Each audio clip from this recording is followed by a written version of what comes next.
Hello students, this is Mrs. Thornton and this is your e-learning lesson day 5. Today's lesson consists of two different pieces.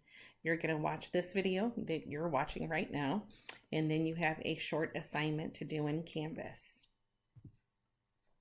Before we get started today, a little bit of understanding here on why we are doing this lesson. First of all, I want to say that I plan to do this lesson with you there in front of me in a regular class setting, which would make it a little bit easier to kind of go through all of this stuff, but we're still going to tackle this the best we can. When we are looking at developing your workplace skills and being the boss or a manager or the owner of the business, one of the issues that nobody ever likes talking about because it makes people uncomfortable is sexual harassment in the workplace. But if you are going to be in charge and you do have employees, this is something that could possibly happen. And if you're in business for a long time, like most of your life, I'm going to almost guarantee you that it'll happen a couple of times. And you need to be able to understand what is sexual harassment in the workplace, as far as defining it and being able to identify it. And then we're going to be looking at, especially with the assignment, how do you apply that understanding to a situation? And I have some fictitious employee problems for you to look at today. And so this is why we are going through this lesson. First of all, when we are talking about sexual harassment, we need to understand how to define it. And it's unwelcome sexual advances or requests for sexual favors. And I want to be really careful with this. I know that we're using the word sex in there. There are many times that sexual harassment has nothing to do with the actual word sex is the way that you define it. These unwelcome sexual advances could be a kiss. It could be a touch. But the point is that it's unwelcome. It's behavior of a sexual nature that is unwanted, unwelcome, and a lot of the times repeated. And so it doesn't happen just once from somebody that you work with, but it continues to happen. It can be visual, it can be verbal, it can be physical.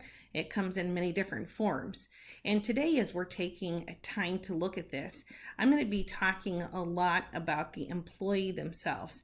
One of the reasons I'm going to be doing that is because in your work life, you will be an employee before you will be the boss. And so I think this is good information for you to have as an employee, as well as looking at this from the boss standpoint. So today we're kind of going to be writing that line between both employee and somebody who's in charge of employees.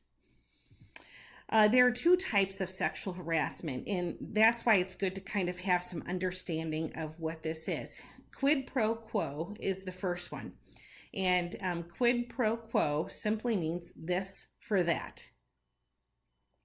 This type of sexual harassment usually involves a supervisor, an employer, or a coworker who uses threats or promises of rewards in exchange for sexual favors. And there's two different ways this quid pro quo can go. It's still this for that, but one of them could be threats. And so they could be saying, hey, you're going to get fired if you don't go out on a date with me. Hey, you're going to be getting a bad evaluation. And this could be your boss talking to the employee. You could get a bad evaluation if you don't kiss me. You could not get your raise that you were promised. You could get reduced work hours. A lot of different threats. It really depends upon the job itself, but a lot of different threats could come into that. And so that is one way that it's a this for that. The other way is examples of rewards. And so think of this as kind of the other way, like, hey, I will hire you for this job if you go out with me. You can get a promotion. You can get a raise if you do such and such.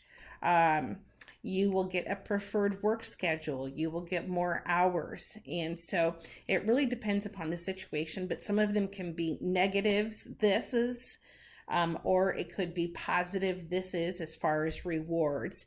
And then that part of the quid pro quo is what they want you to do in exchange. And this quid pro quo, it does happen quite often in workplaces. A lot of times the boss will kind of explain it away as, well, I was just flirting with them and saying these things. But if you are in the situation where you're the employee, it is not a flirty kind of atmosphere. It is definitely sexual harassment. And so this is where you get the boss saying one thing, the employee saying something else. And if you're the owner of the business, you have to be able to sit down and pull this stuff apart, know what this means, and then know what to do with it. The second type of sexual harassment is a hostile work environment. This is caused by repeated actions, comments, or behaviors that create an intimidating, hostile, or offensive workplace. And so there is no conversation of, you losing out on something or getting something. This one is just the sexual harassment coming from employee to employee, or even manager to employee. And examples of this would be sexually offensive language, somebody always calling someone else sweetie pie, where it's just kind of like, no, I really don't like, being called different names, sexual jokes. And so it could just be where they're telling these sexual jokes to you that, you don't find funny, find them to be very uncomfortable as the employee. Sexual gestures, sexual pictures or graphics that could be sent to you, for instance, through email, or it could actually be all the way up to sexual assault. I will say most of the time, the sexual assault does not come first. The offensive language and jokes are kind of what starts off as being the problem. And if the employee does not report it at that level, then it could actually lead up to something more serious. These offenses, they can happen in person. They can happen through email, a personal note, texting, a phone call, a lot of different ways that this can happen. And it is a very uncomfortable work environment, as you can imagine. And so today, because like I said, you're going to be an employee before you're ever a boss, but we need to understand this in both ways. Today, your task is going to be going to an assignment in Canvas, and I have some workplace scenarios there for you, where you will read through actually some teenagers that are experiencing this in the workplace, and you will answer the questions that go with the reading. And most importantly, there's a lot of different answers that you could put down for each question. Some of it has to do with the way you view the situation. But one way that you have to answer the correct way would be which type of sexual harassment it is. So remember, quid pro quo means this for that, and it's either a punishment or a reward that they're offering in exchange for some sort of favor, or it's the hostile work environment where there's really not much conversation as far as what I can offer you. Instead, it's just that outright sexual harassment that you see. I want to take a moment here and thank you guys very much. I appreciate you doing these e-learning assignments. I know this is not fun. I am not having fun. I would not make a very good permanent online e-learning type instructor. I like my time with you guys as students.